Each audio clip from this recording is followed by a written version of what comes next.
Yeah. Hey, everyone. Andy Hall here, along with Big Zebra. How you doing, Big Zebra? You surviving? You getting through? I am very good now that I have my new headset. And I've been replacing IDs since losing my wallet. So I'm getting there. Hey, it's Cindy. Losing IDs, that sounds absolutely horrific.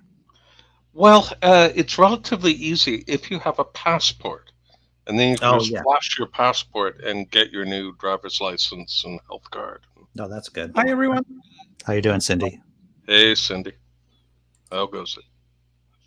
So how are you feeling this morning or this afternoon? I don't know. What time is it? It's afternoon over there. Yeah, right? it's 3:30 here. Yeah. So what do you think, Cindy? Is Ukraine, Belgium 1914? What are we talking about? So you understand, Interesting question. So I'm making a live show this afternoon to talk about this and talk about what scares me the most here. It's that Putin put himself in a position of failing. He has no way of getting out of this. And because of that, I fear that he's going to do something reckless because he can't win. The only hope he had was to win in the first days. And he didn't do that. Ukraine put up magnificent defense. And despite the month he had to prepare his troops, they were extremely badly prepared. So he's not going to win now because support is pouring in Ukraine. And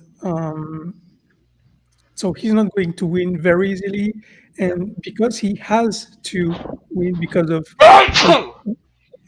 this image he promoted in the last years, that he's going to give back Mother Russia his image, his grandeur, his greatness, and he cannot do that if he loses in Ukraine. So he's going to do everything he can to win, and that means killing a lot of civilians. Yes. And maybe using things that he shouldn't be using. Well, this is a classic example of the sunk cost fallacy, right? Exactly, yeah. You put all these troops, all these resources, and you talk a big game up, and all of a sudden it's like, wow, this isn't going the way I'd really hoped it would be. And so now what? Yeah. Oh, good question. I don't... although I'm not as optimistic, I think that if Russian troops, for example, they devote a significant amount of time going to borders of the Ukraine to disrupt shipments and try to erode the cities the way they have been doing, they could end up taking the Ukraine. I don't see too much of a problem with it. It's just afterwards, does the West mobilize and say, okay, let's put bases around the Ukraine and Belarus? You can see the fact that, and I'm not the only person who said that Putin didn't have enough soldiers, right, for the kind of fight he's in. So that's why the Belarusians are going to jump in, or at least there's talk about the Belarusians sending troops in too. And once again, you have a certain quality of, let's say, the Russian troops, but then you have Belarusian troops, which I'm assuming aren't as trained or, good as the Russian troops. And so it becomes more of a mash. Oh, and Tobin, I should say good morning, sir, even though you're in the Darth Lord of the Sith mode, I see. Hello, everybody. Hey. Yeah. So, and you're right, big Zebra. He could, if he had the people to create an internal blockade, right? Just basically ring this huge country and prevent, Well, you man the major traffic routes, the highways, then you blow out maybe some ports, and take out the railroads for sure. Suddenly, the handheld weapons that are very important will still get through, but an armored personnel carrier won't. Yeah, you see, well, that's the thing about the handheld weapons. Being a geek too, is that I was watching a couple of videos on the Javelin missile system, which is a hand, and Cindy might know this. Is that it is a basically train in 1 hour, and now you can use the weapon. It shoots a missile, and the missile goes up, and it's designed to go straight down on the weakest part of its target's armor. And there are some models of the Javelin, from what I understand, can actually have countermeasures against what's called reactive armor. And yes, right. So reactive armor is basically, if you don't know what reactive armor is, it's basically you put little explosions, little explosives on the outside, so that when you have something strike it, there's a shaped charge that shoots out against the projectile. So that's what's called reactive armor. Oh, that's probably really good. Well, correct me if I'm wrong, but wouldn't that really be really good against shaped charges? Yeah, well, that's what they're yeah, and so the thing is about the Javelin, from what I understand, is that it has a countermeasure against reactive armor. Oh, okay. So, they cost $80,000 per pop. And inexpensive. They're yep. Inexpensive compared to a tank. I mean. Oh yeah, well that's the thing, is that if once again, from Patrick Boyle's video, I saw Russia spending $20 billion a day on this war. They have an economy the size of Italy, and so what Cindy was saying is that they were expecting a quick war, and if they don't have a quick war, then they're in the trouble bubble. They're already in the trouble bubble, but they'll be in much deeper trouble bubble in like 6 weeks if it still goes on in 6 weeks. Cindy, do you know a bit about the arms world and military stuff? I thought I misheard something you said. So I served in the French military for 20 years. Okay, thank you. All right, I didn't want to talk over you because I didn't because it's not like I'm an expert or anything. I just try to pay attention. I was thinking that Russia, the reason why in particular they named those two areas independent is that aside from being on the border with Russia, I thought that those two areas probably have the Ukraine's oil and gas. From what I understand, the eastern Ukraine, that borders Russia, is more industrial in nature, and the western part is more agricultural, but I could be wrong on that. I did find a new Lenin quote, by the way. I know that's what you're all thinking about. Did Andy Hall find an interesting Lenin quote because of how much wheat that Russia and Ukraine produces? They produce an incredible amount of wheat in terms of the world market. And Vladimir Lenin said, because the Bolsheviks back in 1918, 1919, they really wanted to keep Russia. I mean, they really wanted to keep the Ukraine within their orbit, and they sent troops in to fight for it against others, against the anarchists and other socialists. And Lenin's quote is that wheat is the currency of all currencies. And I'm like, wow, I like that. I like that a lot. Interesting little note, a Canadian/Ukraine connection, is that the Russians tried to dissolve the Ukrainian natural language, their home language, by imposing sort of Russian education. And after the Ukraine became independent, they all of a sudden they contacted Canada because we had a huge Ukrainian population to help re-educate the locals on the Ukrainian language, which is so much damage was done to them. I believe Alex Lifeson, and here's some Rush geek knowledge too. Alex Lifeson of Rush is actually Ukrainian. I think his parents came over from the old country. I'm not sure. I think he's the West is populated by Ukrainians in Canada. So, well, yeah. Hey, I should say hello to people here. John Hudson says this will end up as another Afghanistan. They'll be there for years and leave it as a shithole. Well, that's a possibility. That is yeah. Yeah, you just leave a big giant pile of rubble. Yeah. I don't think it will last as long as Afghanistan, to be honest. I remember. Sorry, go ahead. Yeah, you froze up there for a second, Cindy. Yeah. No, I was just thinking, trying to arrange my thoughts. He cannot have this fight last long, and if it does, the people around him will stop it at some point, because Putin will not be able to keep this invasion like a usual war for long. He will have at some point to use either gas or unconventional weapons that destroy civilians, and at this point, the war will change. Either the US or NATO or Europe, probably not Europe, but US and NATO will be involved at some point, because as I said earlier, he will have to do something reckless, and that's because he is stuck. And because of that, the conflict will not last long as Afghanistan, in my opinion. Yeah. Well, I just want to speak. Oh, by the way, Wildheart, good afternoon, sir. Hello. Thank you for letting me on, and hello, everyone. Okay.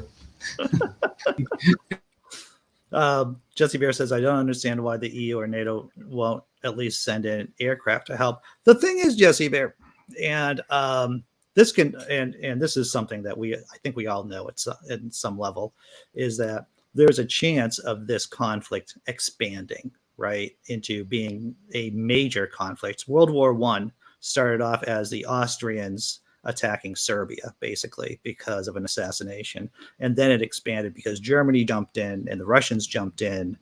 And so basically, and I think we all know this from playground politics, right? When you're a kid, maybe I'm just showing what kind of dysfunctional childhood I had as a child.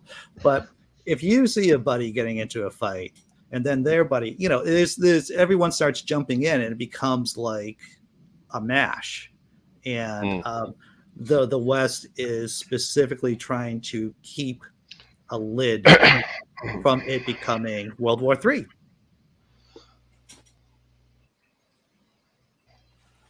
Happy topics here.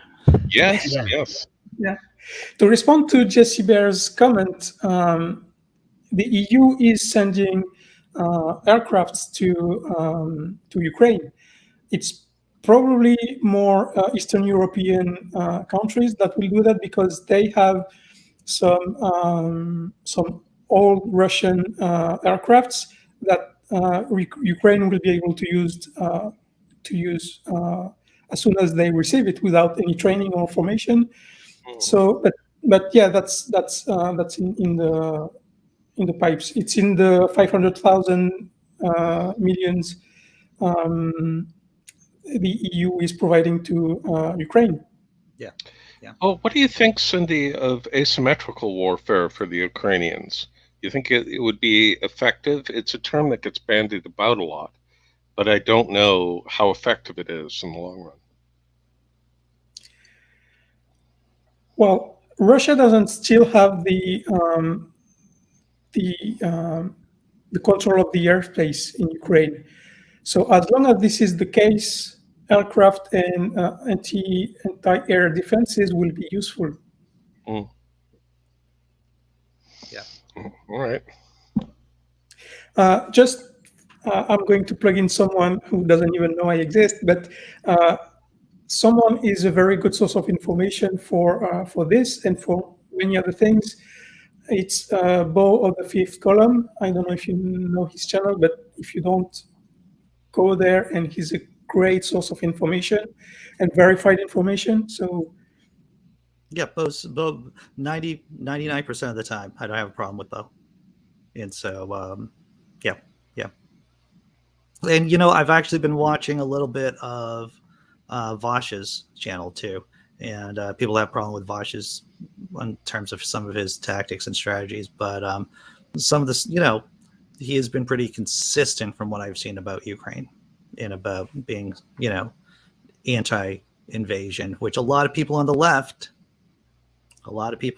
over here haven't been completely spot on with their analysis of the situation. I think that's a gracious way of putting it. Very diplomatic. Just Yeah. What's that, Wildheart? That was very diplomatic. Yeah. That was diplomatic. That's right, Wildheart. I try not to make to hit hard unless I really plan on hitting hard. And that was a diplomatic analysis.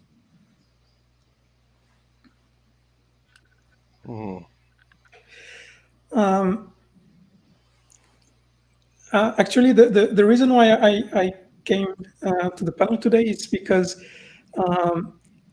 I saw something on Friday that drove me crazy, and I wanted to talk about it. If you can give me a few minutes. I'll go right ahead. So I am preparing an episode on my channel that talks about how and why the West is slowly moving to the right and the far right. And while I was preparing this, I saw a video that confirmed this in the most egregious way. So there was this guy on Friday. So he's one of the top guys in a very centrist party in France. And he was interviewed about the refugees that are leaving Ukraine at the moment. And the guy says, but this immigration will be very high quality. I mean, they are not all of them, but most of them are artists, they are scientists, they are very nice people that we like to have in our country. And that just, I mean, if you remove the lack of empathy in this, it's a major talking point for the extreme right in France and everywhere, that we should only pick the best people in the other countries to come live in our country, and that coming from a guy who's supposed to be at the center, the very center of the French politics. That was appalling. But like, so Cindy, I'm gonna say from my ears that live here in the States, right, along with the rest of me, when I hear something like that, I would think that it is some kind of dog whistle for at least they're white people. Is there part of that in that kind of statement? Yes. So there will be elections, presidential elections in May. So there's that. And funnily enough, you all know Marine Le Pen, I guess. Oh, yeah. Just for people who don't know who that is, you want to give a brief? Yeah, she's the leader of the far right party called now it's I don't even remember. The old name was the National Front, wasn't it? Yes, it was, but they changed a few years ago, and I just can't remember. But the new name, I don't know the new name either. But they had to rebrand. They had to rebrand. Yeah. And funnily enough, just a few hours before this guy declared what he said, Marine Le Pen said that she was in favor of receiving Ukrainian refugees, which was crazy enough already, because her whole platform is to say no to anyone except from France. So that was funny enough. But then you have this centrist guy who says that, and there is also this guy who is climbing in the polls. He's called Eric Zemmour.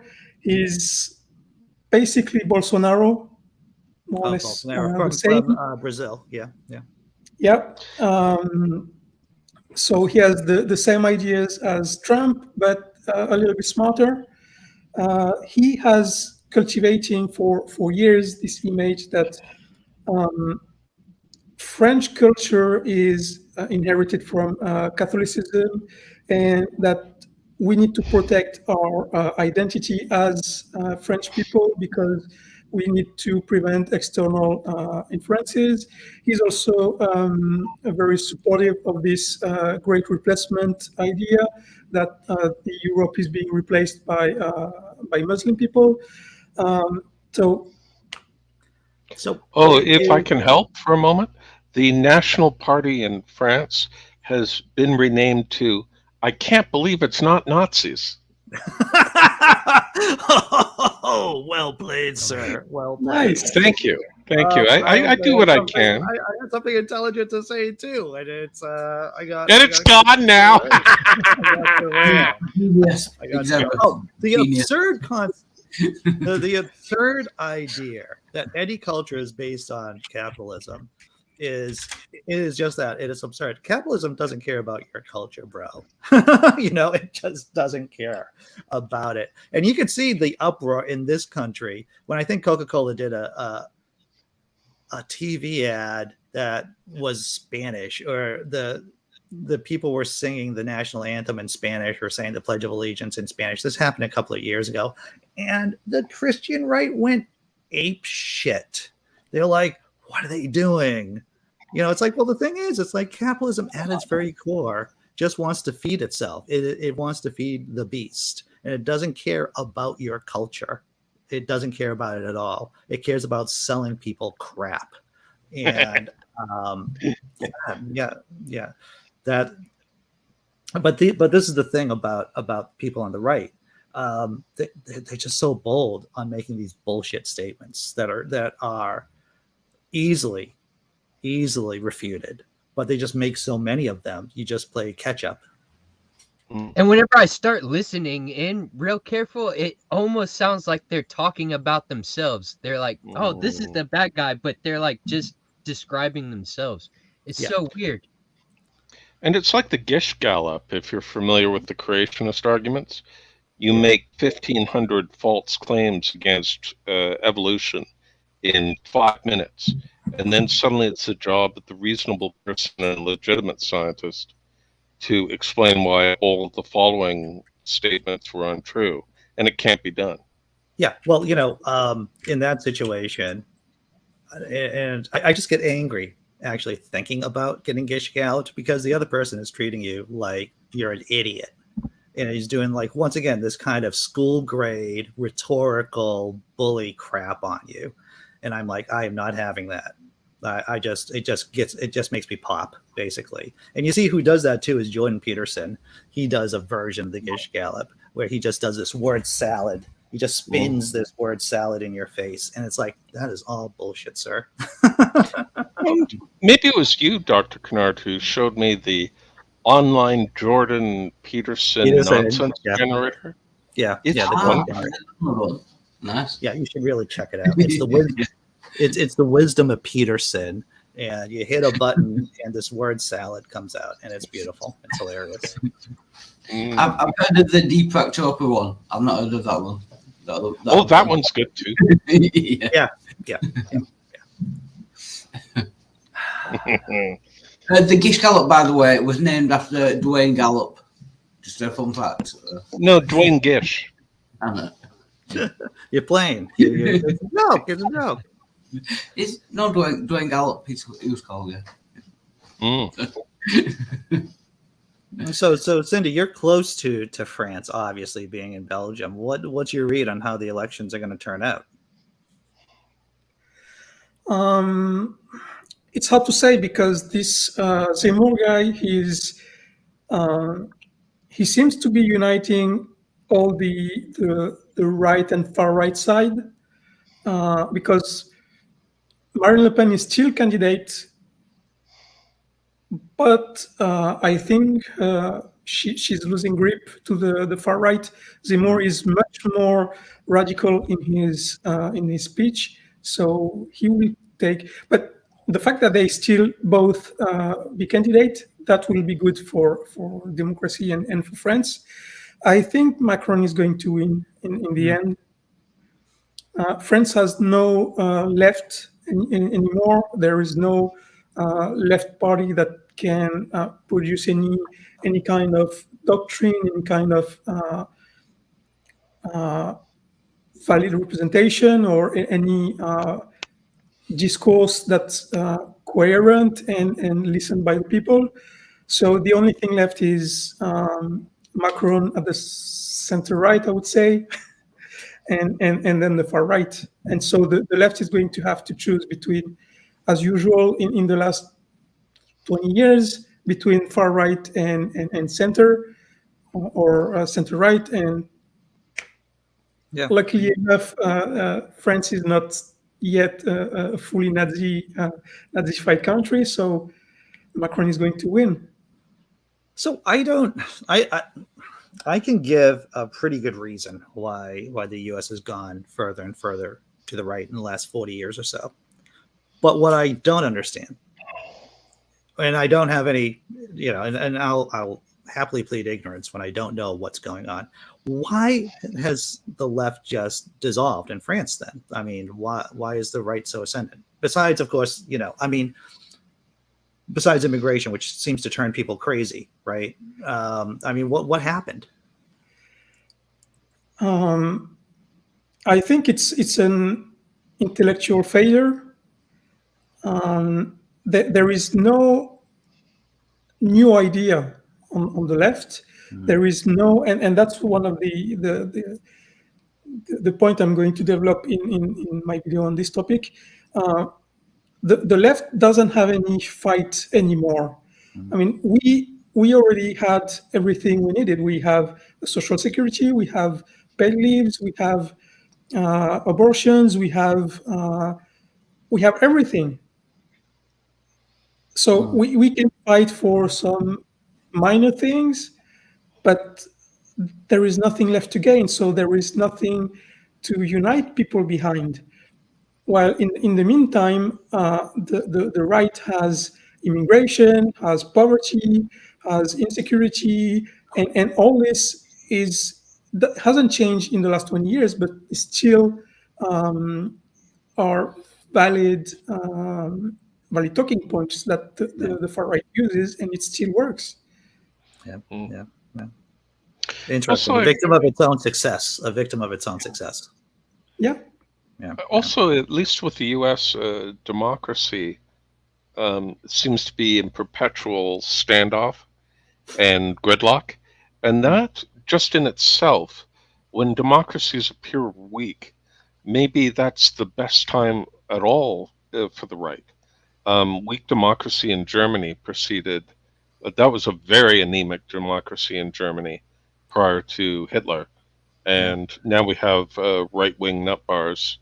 I will say this about the Weimar Republic, the republic that existed in Germany between the wars. It had a colossal set of problems it had to deal with. It had to deal with the Great Depression. It had to deal with the reparations it had to pay to the Allies, which was insane amount of money, and it had to deal with fascists at home and legitimate Bolsheviks who are out in the streets fighting Nazis. And so, it had a heavy lift. A country, even with good centuries-old, institutions, would find that difficult to manage. Yeah. Well, maybe I'm being unfair. But then, if the right wing to be unfair, I can be a little bit unfair. Right. So, Cindy, when's the video coming out? Was supposed to come out this Friday, but I will have a guest, so it will. I will move it to the Friday afterwards. So let me check. The 11th. Oh, the 11th. All right. And I think we're going to be. I think I'm supposed to be showing up on your channel in March. Like. Yes, it's right? The day after. The day after we have this show on the PSF network called Women Atheists Unload, and on the 12th we have this episode where the topic will be can we can we laugh off everything and still be woke? Yeah. Yeah. And I think that's a very, very interesting topic, and I'm glad you will be here. What was that? Can you still be funny and be woke at the same time? Oh, So yeah, actually, I'm going to try to corral some of the writers over at Only Joking on Only Sky to see if they can show up with me. And yeah, we need women comedians because we don't have any yet. well, I'm glad that you mentioned that because we have this new writer, Nat, and I'm not going to try to pronounce her last name because I'd butcher it. But Nat just published her first article on Only Sky, Only Joking on Only Sky, and she's incredibly funny. She's written for Reductress, which is a female-oriented comedy site, Belladonna. She's been on McSweeney's, and so I'm going to see if I can rope her into this this whole situation on your channel on the 12th. Yeah, that would be great. And it's not my channel; it's the PSF network's channel. Right. I would just go to I'm ask. just one of the hosts. What's that, Wildheart? I would just go to ask for the channel if you could link it or give me the name so I can look it up. Cindy's channel. Yeah. Yeah. What? You're a moderator, right, Cindy? yeah, Here? I can. Yep. Or anyone can just link a channel to the PSF, to the PSF channel in the chat. That would be great. Cheers. I would appreciate that. Yeah, sounds good. Yeah. Yep. That is a perfect topic for Andy. That's right. I think so. The girlfriend. Oh.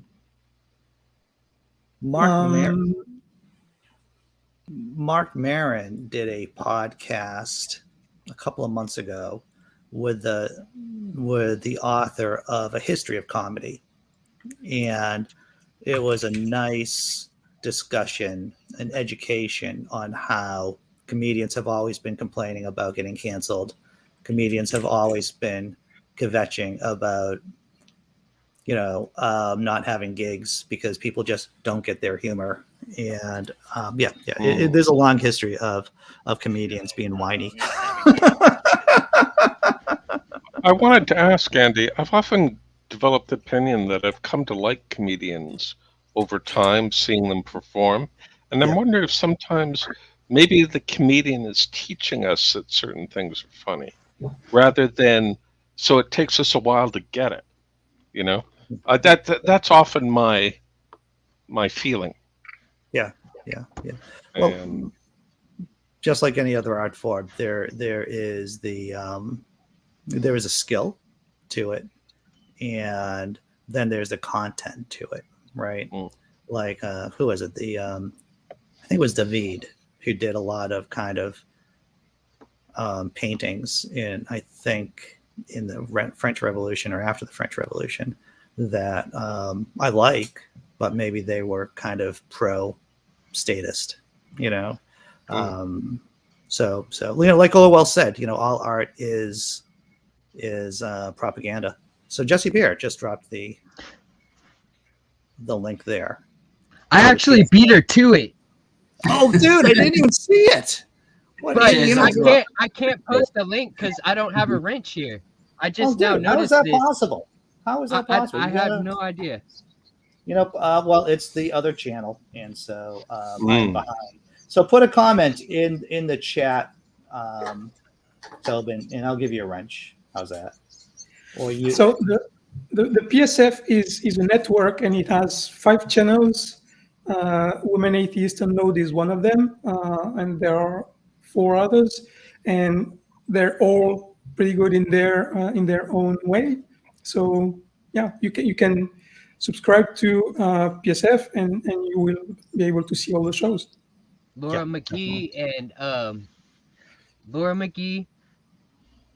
I know all of y'all. Sunny Secular. Sunny Shell, Sunny Shell. Yeah. Yeah. And Jenna Miu. And yes, and Jenna. Yeah. Good people over there. All right, so I'm going to close out the show because I got to do some Only Sky work before going to work. Because Okie that's what I dokie. do. Thanks, Cindy. Thanks, Big Zeb, Wildheart, and Tobin. Always a pleasure. Always a pleasure. Cheers, thanks. Just before you go, I have put a link in the side chat. Anyone who's interested in comedy, Jim McIver wrote a book about like the beginnings of comedy and how it works and that. So I put it in the private chat if anyone wants to check that out. Oh, in the private chat. Okay, yeah. All right. Yeah. I wish I was competent enough. Well, let me see how competent I am at this technology thing, because I'm not very. I switched over phones, by the way, over this weekend, and my girlfriend was kind enough to shepherd me through the procedure. Mhm. And in other words, she took the phones out of my hand and just did it for me. She's like, what's your blah blah blah ID? And I'm like, I don't know what my ID is. I push finger on thing and it goes. And so there you go. This is the link Wildheart put in right there. Everyone, you can see it in the chat. Yeah.